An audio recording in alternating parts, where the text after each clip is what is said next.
Let's go now to John in Phoenix. Hi, John. Hey, Patrick. Thanks for taking my call. My question is with regards to obedience Mm-hmm. and as it relates to, say, mask wearing in church. So if your bishop or priest asks you to wear a mask in Mass, are you required to be obedient?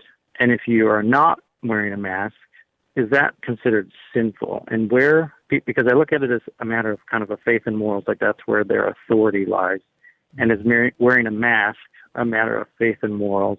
And are we required to do that? And where does that start and stop, that authority? Does that make sense?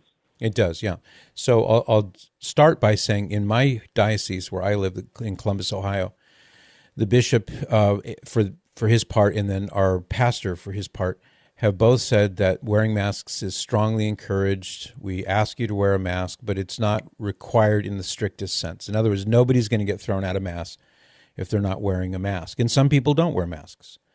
I always wear a mask when I go to Mass, and I do so, I want to be a good citizen. I want to protect myself. I don't want to harm anyone else inadvertently, but also I want to be respectful of the authority of my pastor. So he has said, it's not mandatory, but I really would appreciate it if you would wear a mask. So I wear a mask. Now, I'm not saying that the people in my parish who don't wear a mask for ideological reasons, I wouldn't say that they're sinning. But in a different scenario, let's say where the bishop has said, this is mandatory, and everybody must wear a mask, I would wear a mask for that reason alone. My bishop is asking me to do this. I don't particularly, and I'm speaking not as myself, I'm speaking as somebody who might otherwise not want to wear a mask.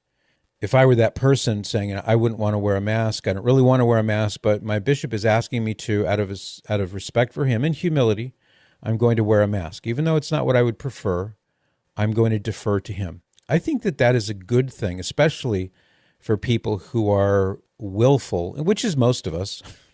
Let's face it, we all suffer with pride in one form or another. And one great way to take a weed whacker to pride is to do what somebody else prefers instead of what you prefer, as long as it doesn't involve sin, and to be willing to allow somebody else to dictate how things are going to be. That can be spiritually very good for anybody. So in that scenario, John, if it were mandatory, I would wear a mask.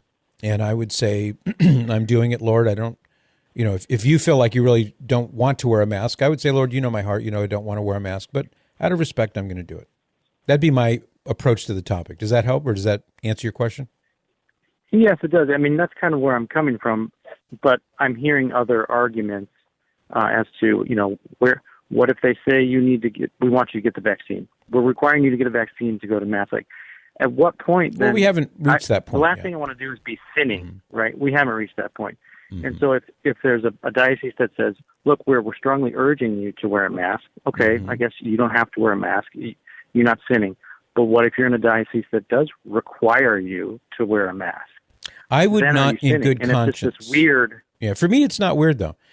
If my bishop said everybody must wear a mask at Mass, and if I were somebody, and I'm not, but if I were somebody who had strong opposition to wearing a mask, I would wear a mask, and I would like to take that weed whacker to my pride. And I also would say that, yes, it could involve sin. If through obstinate self-assertion of one's own will, in an area where the bishop, agree with him or disagree with him, has authority to require something, in retrospect, bishops can look back and say, wow, I was wrong. I shouldn't have done that. I shouldn't have said that. Okay, that's fine. But in the meantime, he is a superior. He is our superior in that way. And so if the bishop says you must wear a mask, I think the proper thing to do, and this would help avoid any possibility of sin, would be to say, okay, I don't want to, but I will. You see what I mean, John? Okay. Yeah, no, I do. All right. Thank you very much, Patrick. You're welcome, John. You're welcome. I'm thinking of some of the men and women I've known over the years who are members of religious orders.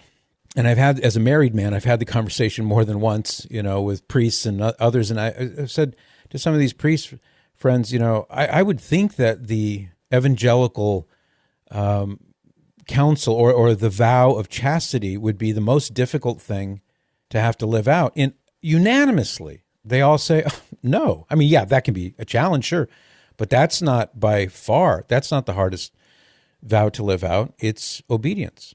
And when you're in a community and you've got a tyrant for a religious superior, or maybe he's negligent, or maybe he just doesn't like you. He may be nice to other people, but he's not nice to you.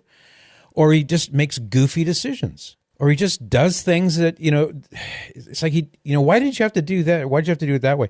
There are all kinds of things like that. And when you read the writings of the great saints, they speak on this issue of living in religious life about the beauty and the importance of humility under the rule, including, and maybe even especially, when the superior is unworthy of that role, or the superior makes mistakes, or the superior is just aggravating to other people. When you cultivate that virtue of meekness, the virtue of obedience, then it's a very good thing. And eventually, if there's malfeasance, he's going to have to answer to God eventually for that. But in the meantime, if you're obedient and you're doing what you should do because he has the authority, that's good. And it seems to me that that does play into this issue of masks. For more of the Patrick Madrid Show, visit relevantradio.com/Patrick.